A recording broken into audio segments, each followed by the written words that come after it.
everyone. I'm Sunny. I'm Rachel. And I'm Rox. And this is Literature on the Rocks.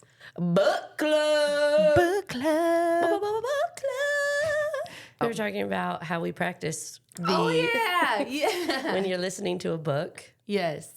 How do you visualize what they're saying? I visualize it by doing it. We're talking specifically about like facial expressions when they're describing them. Yes, because Sometimes I will say the words that they say out loud if it's described a certain way. Like, he said it breathy. I'll be like, oh, baby.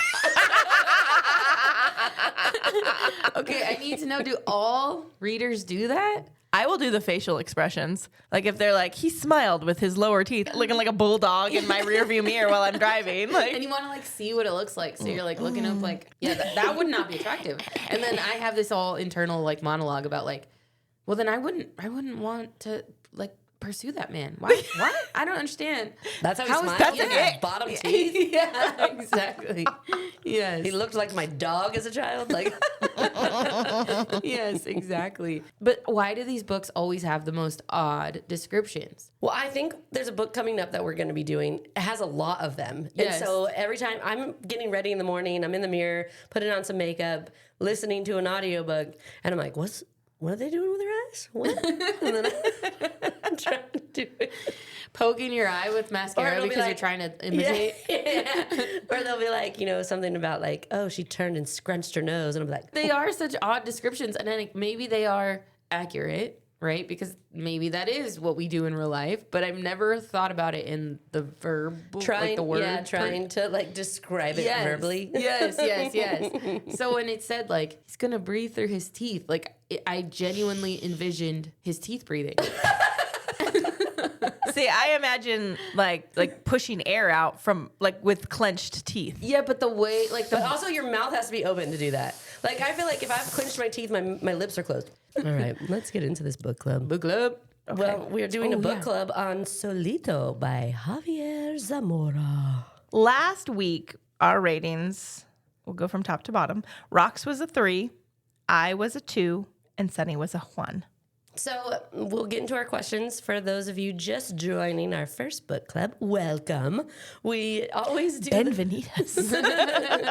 we always do the first 4 questions are the same for every book we read, and then the last 3 usually are specific to the book. And we did have one of the gals who recommended this book to us. Yeah. She wrote in some answers as well, so we're going to share her answers as we go. She has 4 answers. Love it. My she's got it. sister-in-law actually was the one that answered some questions. Yes. Yeah.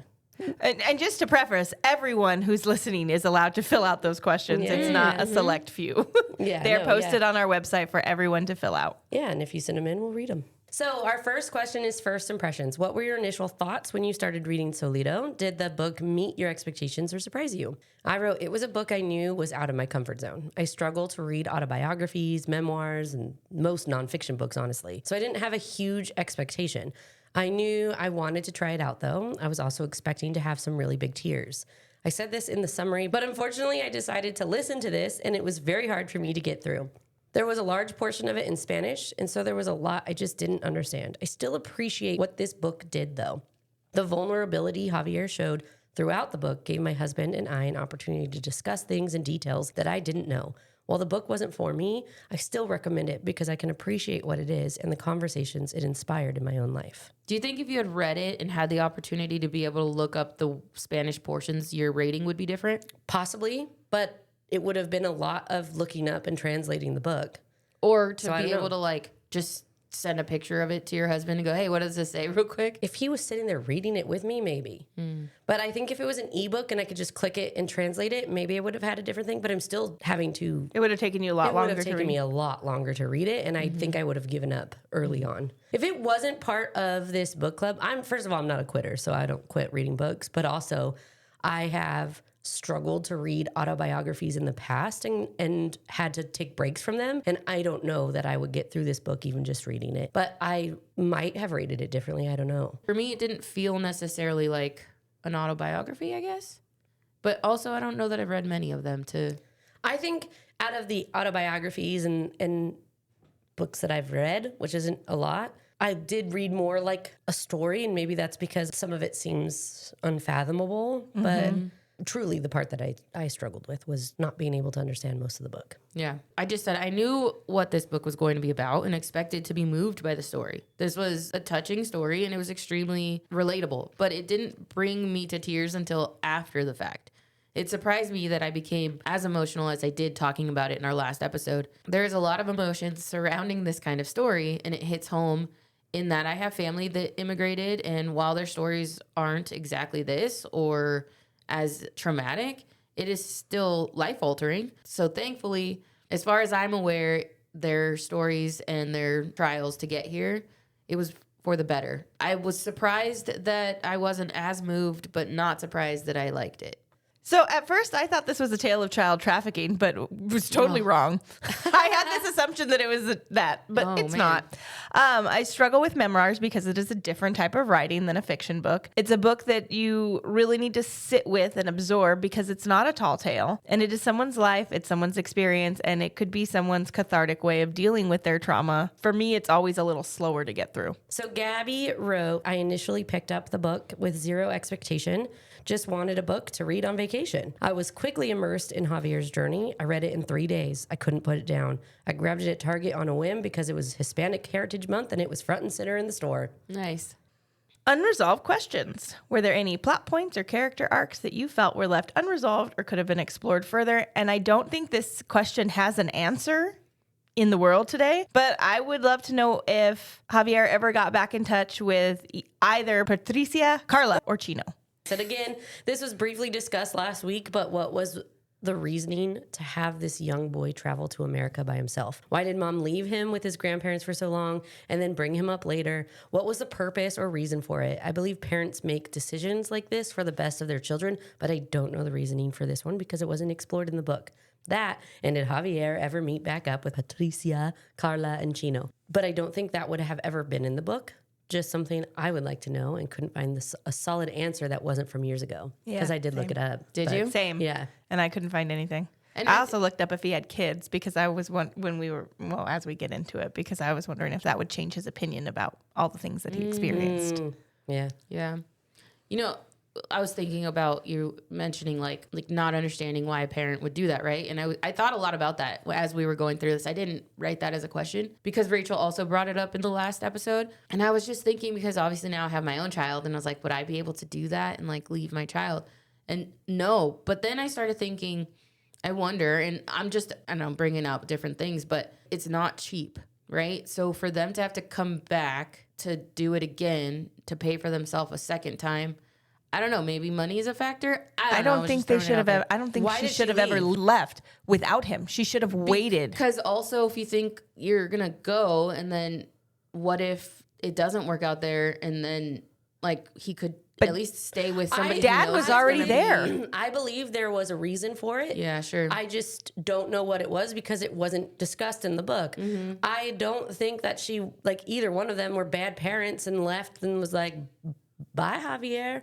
Yeah. We'll see you when we can gather up some funds to bring you over. Because both of them went separately. It's not like the two parents ran off together. Right. It was dad went, and then a few years later she went. But did she need to go then? Like, it wasn't never explored. Could she have waited until he was 9 and then they could have done it together? Right, because then if they were saving the money all along and they had it then, they would have had it at the same time when he was ready to go. Yeah. I do believe there was a reason for it, but I just don't know what it was. Sure. Yeah. I had similar, like, did he get back in touch with Patricia and Carla and Chino?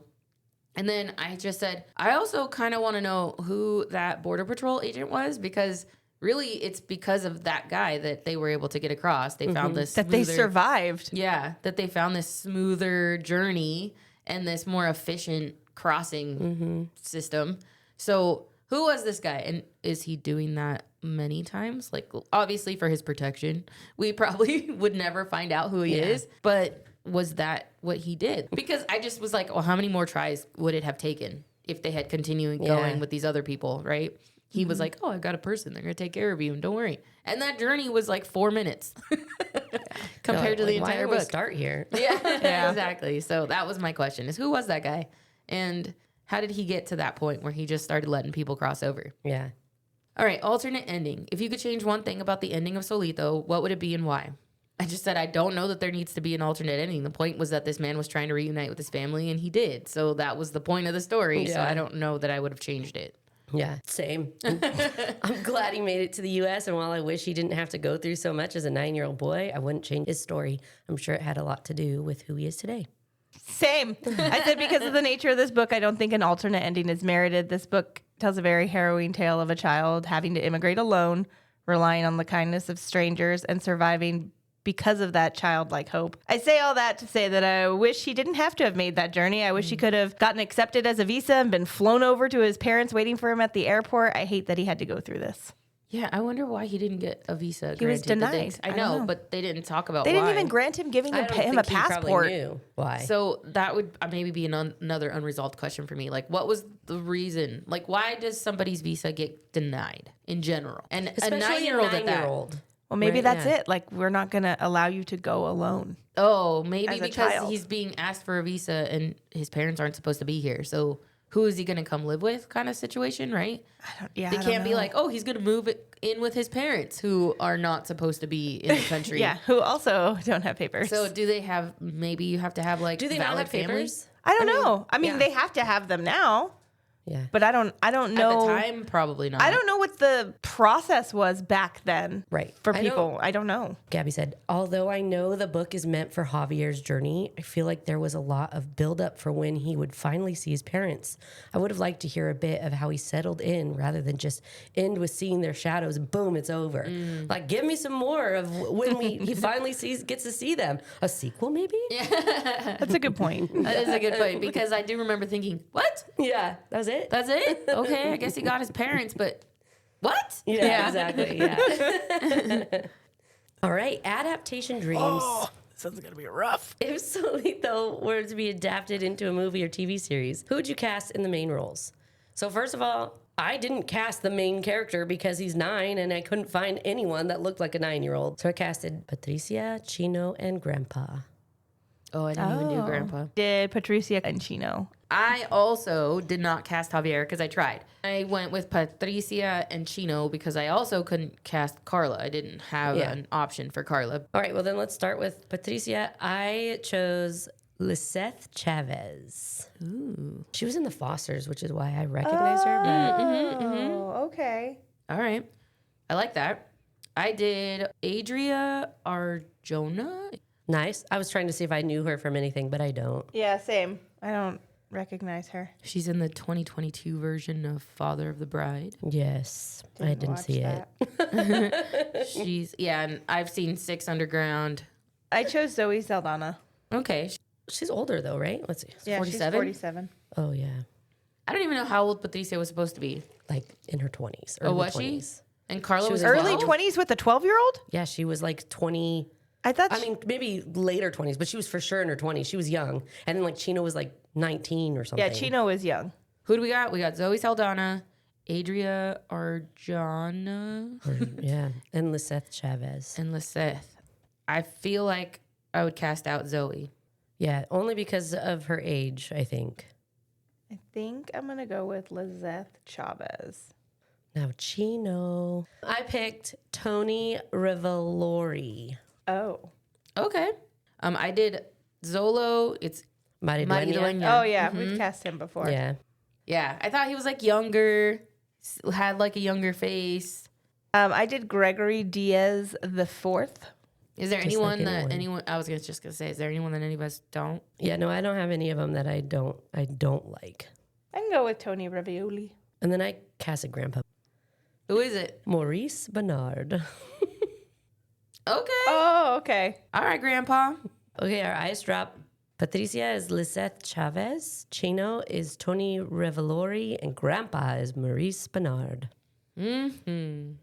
Okay, from statistics to story, it's easy to talk about immigration in terms of policy and numbers, but Solito centers one child's lived experience. How does focusing on a single human story shift the conversation for you? Did it challenge any assumptions you had?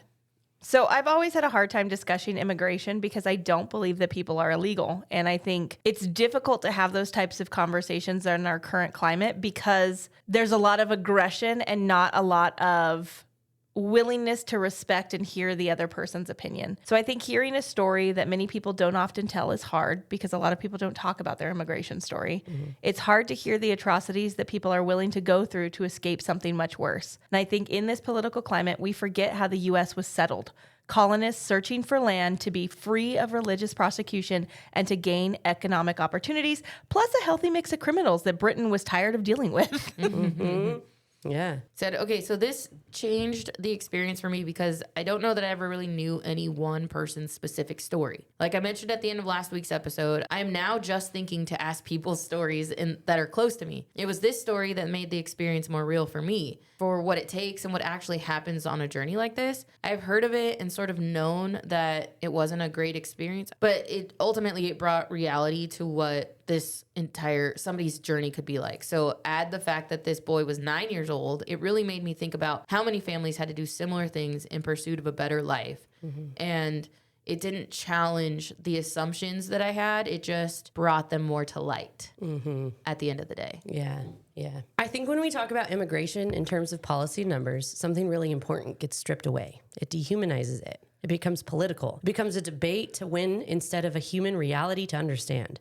Honestly, I can understand to an extent why people want stronger borders or clearer systems. But when that's the only lens we use, we start talking about immigrants as if they're a category instead of people. We reduce entire lives to statistics. And once that happens, it gets dangerously easy to make decisions without feeling the weight of what they actually cost, because the negative impact it might have won't actually affect me. This book doesn't really let you stay in that comfortable distance. It puts you inside one child's body, one 9-year-old's fear and hope, and you feel the blisters and the hunger and the confusion, the longing for his parents, and suddenly immigration isn't a headline or political stances. It's human. It's Javier. I'll be honest, I grew up on the outside of all this. Immigration wasn't personal to me. It was something discussed in news cycles, racist jokes, and political conversations. And if I'm really honest, I've been guilty of thinking about it in ways that were detached and at times dehumanizing. Not because I was cruel, but because I was uninformed and unaffected. Being in a relationship and then a part of an immigrant family for almost the last 15 years, it started to change that for me. Loving someone who has had to navigate systems and barriers I've never even had to think about forced me to confront my own blind spots. I've had to recognize privileges I didn't earn, but have always had. Freedom of movement, safety, documentation, assumption of belonging. I can tell you the stories of specific moments that I've truly felt this to my core. But my point is that all of this is not my story, and that I'm proud to step aside and let the other voices be heard. Even with all this said, Solito did challenge me. Because it's one thing to understand immigration as an adult story of opportunity and paperwork, but it's another thing entirely to see it through the eyes of a child who doesn't even fully understand what's happening to him. Only that he misses his parents and is trying to survive. Focusing on one human story shifts the conversation from what should the policy be to what would I do if this were my child? And that's a much harder question to answer without compassion. I really do think books like this matter. They don't erase the complexity of immigration policy, but they do insist on humanity staying at the center of the conversation. And for people who, like me, once viewed this from a distance, it can be the thing that moves it from political policies to human rights. That was so good. Yeah, that was good. That was such a good answer. It was an emotional one to write. Yeah. No, but it's really good because you're right. I think oftentimes people will look at this entire situation from the outside, never having been affected by it. Mm-hmm. And so many people are making decisions on it that still don't affect them. You know what I mean?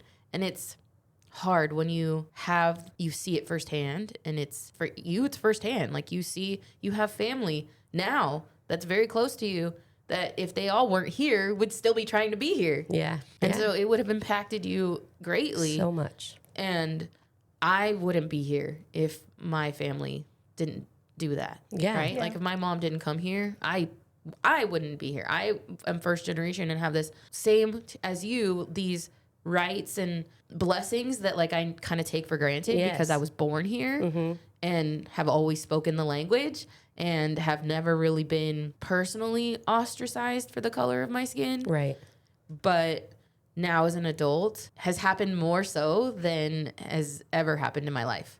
And so it's wild that as a kid, maybe I was just blind to it, right? And never even really paid attention. But all of it is becoming so front and forward. I always think to myself, like, man, I have to really take a humble moment and go back and say, I have all of this because of that. Right.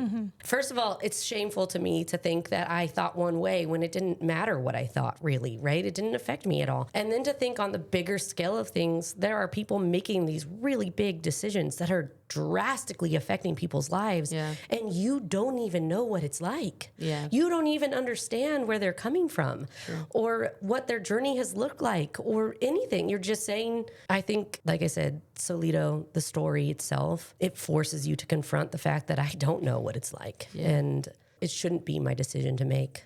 Yeah. And all this to say, like, I don't know what the answer is, right? I'm Right. sure there should be rules and regulations and all of that is in place for a reason, but I don't know what the solution is. Right. Yes. I'm not here to solve that problem. I do think that there's not one person that will know the solution. No. I think it's No. going to be the voice of many, not just, Sure. yeah. Combination of collaborations. Yeah. What did Gabby write for this Yes. question? So Gabby wrote, from statistics to story, she wrote, immigration has never just been a policy or numbers for me. Although I don't wave a big flag about it, so most don't know my stance. Being an immigrant myself, this book breaks down so much of what is real and goes into detail of what some people have to go through. It is not as black and white as some people believe it is. There are a lot of aha moments for me that I wish more people understood. A great read for people to really see the struggles of what the journey to freedom can entail. Beyond the page. If you could ask Javier Zamora one question about his journey, his childhood self, or the aftermath of this experience, what would you want to know and why? I said, would he do it the same way all over again? I know that there may not have been many options, and he was a kid and it was decided for him. But if he could go back and change it, would he change it? And would he have stayed? And how does he feel that it impacted him going forward in life? Does he make all his decisions with this very impactful story in mind? There are probably many more questions I could ask, but these are just the ones that came to me as I was writing. Javier's story is unique to him, but I'm sure there are many people who have similar stories and could also answer these exact questions. Ultimately, it took Javier some years to talk about it. As a result, is it something that he is more able to relive on a regular basis? Because I feel like he didn't write this book for so long. And he didn't talk about it. He says him and his parents didn't talk about it. So now that he's written it and it's out there, is he more able to have... He is, obviously. He has conversations I feel like he about has it. to, right? He's out there promoting it. But is it easier to relive, or is he struggling with the reliving of it every time Is this he his talks about it? therapeutic Yes. process for him? Yeah.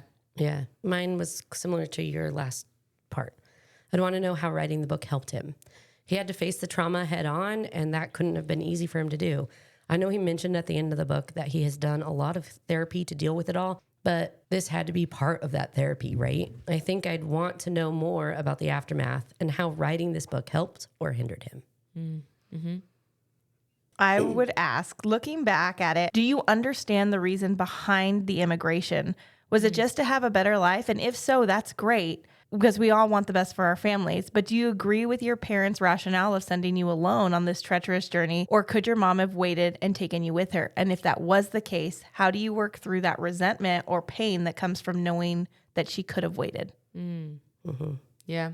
I mean, think- I guess that's part of the questions I need to know is why did she leave exactly. him? Yeah. Do you know why? Yeah. Like, what was the rationale? It sounded like at the end of the book too, it was almost like a conflict that was never talked about, right? Like maybe that was a question in the back of his mind that he didn't know, but they never talked about it. And the first time he's really talking about it is publicly in a book that he's publishing. Because his right? parents refused to talk. I mean, that's very culturally on point for them not to talk about the struggle. Hard things. Yeah. Yeah.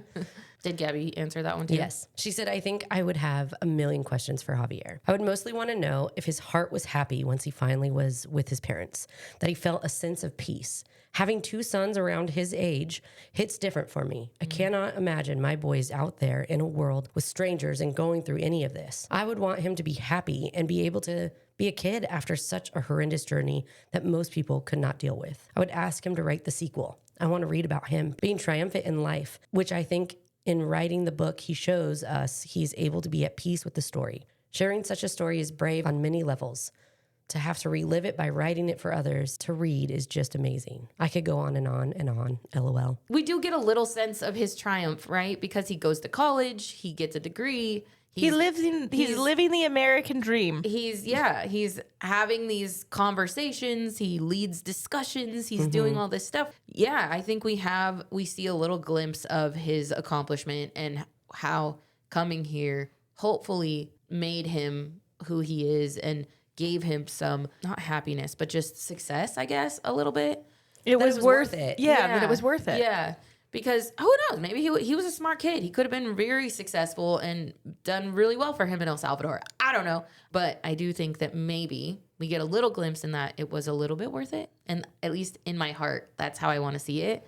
Because that's too difficult to go through for it not to be worth it. Well, he potentially wrote a book about this struggle, changing people's perspectives on what immigration is like. And I feel like he did it for me. Yeah. Yeah. And so... The stories that shape us. Many of us are only a few generations removed from immigration, if we're even removed from it at all. Ask someone in your life about their family's immigration story, whether recent or generations back. What surprised you about what they shared? How did hearing it firsthand change your perspective? One of the best things that came from reading this book was this exact question. It made me curious in a way I hadn't been before. I've known my husband's family immigrated to the U.S., of course, but I had never really thought to ask about the details. Every time I listened to the book, I found myself pausing and thinking, wait, did my husband experience anything like this? He was almost the same age as Javier was. I wonder what he remembers. It opened up conversations we hadn't had in this depth before. And I got to hear multiple sides of the story from his perspective, his sister's perspective, even though she wasn't born yet. And I even got to hear about his dad's journey because his sister ended up asking and writing down every answer that I was asking my husband. And so she came back and let me read her translation of his story, which was cool. Yeah. So when my husband came over, they were all very close to getting their visas when an accident happened and they almost lost his sister. His dad was already in the U.S., and in that moment, everything shifted. What had been a process suddenly became urgent, and he made the decision to get them here sooner. They weren't here long before the visas came. Their story wasn't as long or as physically dangerous as Javier's, but it still carries weight. It was still about a parent making impossible decisions because they believed there was something better on the other side. Having these conversations meant more to me than I expected. In a time when immigration is such a loud and politicized topic, sitting at my own kitchen table, having the story of someone I love, made it quiet and real. It made me aware of how easily things could have gone differently. It also made me sad to think that so many families have to navigate such hard roads to be together. And I am so thankful that my husband went through it so that now I get to have a family with him and keep him forever. Mm-hmm.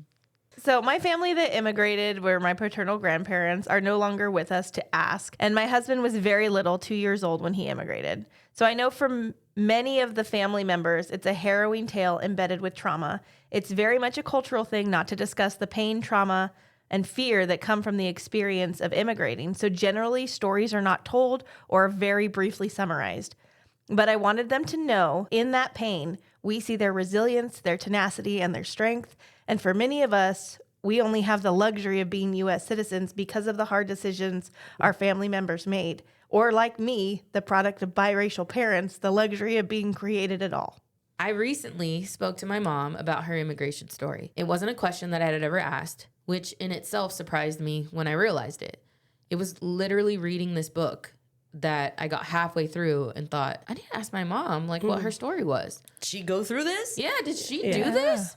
I didn't even really know how old she was when she came over. So it really started a lot of questions and really made me start wondering what it was. I think there was a time when I really tried not to embrace my Mexican heritage. There isn't anything specific that I can tie that to at this exact moment, although if I really think about it, I know that I can probably understand why.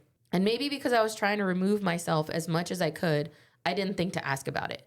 I'm in a different place in my life, embracing it more than ever, mostly because I want my daughter to understand or have pride in her heritage. Both of them, because she's half Central American and half Mexican, and I want her to be proud. But I digress.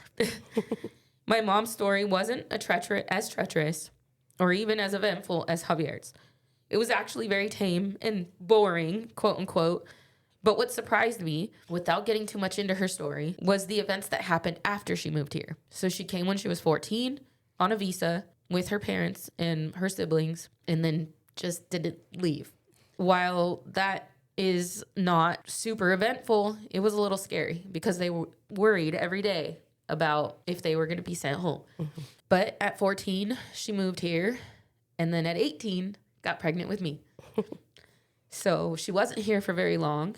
A story of coming to the U.S. for a better life turned into a young pregnancy and a very difficult adulthood. And I do appreciate everything that she did. I'm learning more every day about what that took. And that's the part of the story that she didn't want to tell too much about. It was difficult. Maybe one day I'll know more about it. Maybe I'm not ready to hear it. And now being a parent of my own, I understand it so much more because I would absolutely do anything I could to give my daughter the best life she could have.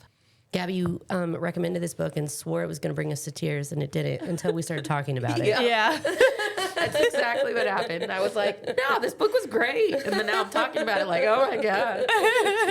Yeah, I think that's the part that would bring anyone to tears is not that it's relatable, right? Because I've never been through it. It's the humanity of it. Yes, Yeah. yes, yeah. Instead of painting people as, like you said, numbers, you're putting a child's face to a reality that's happening. Yes. I mean, I remember this was, I don't even know how many years ago, maybe 10 years ago. It was a big, like, wave of immigration that came crossing the border, but it was a group of Central Americans that came.